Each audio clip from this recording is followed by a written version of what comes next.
Nakakatuwa talaga tong mga didis mga idol, no? Si Manny Pacquiao, talagang binabanatan nila. Ito kasi sabi ni Manny Pacquiao kay Pangulong Marcos. Ayan. Galit na galit yung mga DDS mga idol. Diba una nilang binanatan ni si Mayor Isko nung in-interview sa Isiminay, no?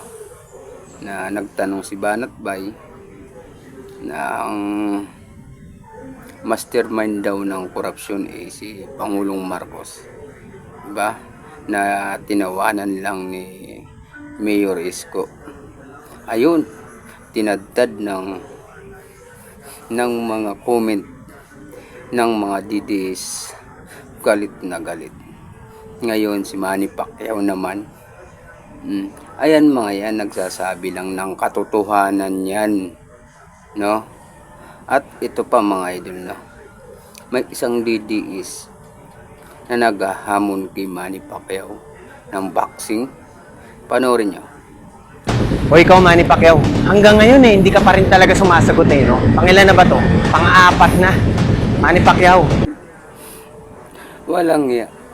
Alam mo, kahit anong call out mo dyan kay Manny Pacquiao, kahit nakailang video ka nakaka-call out, hindi ka papansinin yan. Hinahamon mo pa. Alam mo naman yung kamaon yan, lisensyado yan. Galing mo rin magamon, no? Yung hindi talaga lalaban yan. Di ba may nagamon nga sa'yo?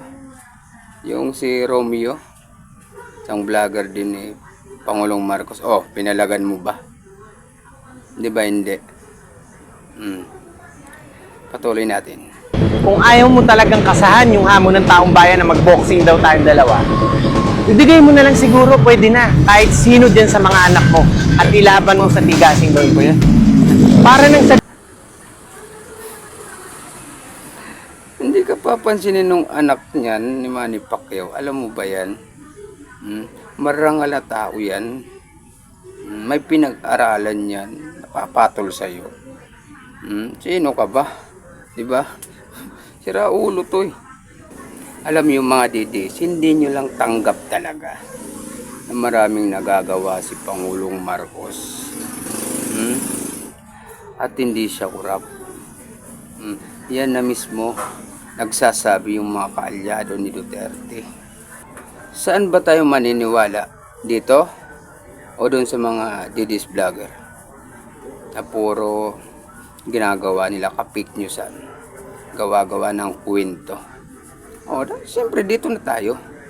Dahil sila, nakikita nila yung ginagawa ng Pangulo.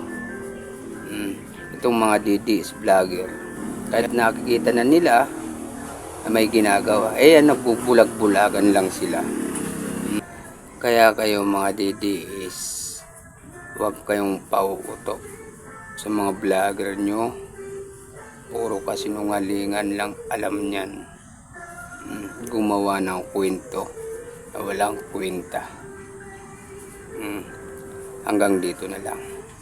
Sana matauhan na kayo, kayo magbingbingihan. Mag-research kayo. Kung ano ba nagagawa ng gobyerno. Hindi yung puro tahol sa social media. Kukomment kayo sa mga DDS, yung mga video ng mga DDS. Uunang-uwa kayo at hindi nyo alam. Pwedeng mag-research gamitin to. Huwag yung kabubuhan, katangahan. Para sa mga DDS, fuck you.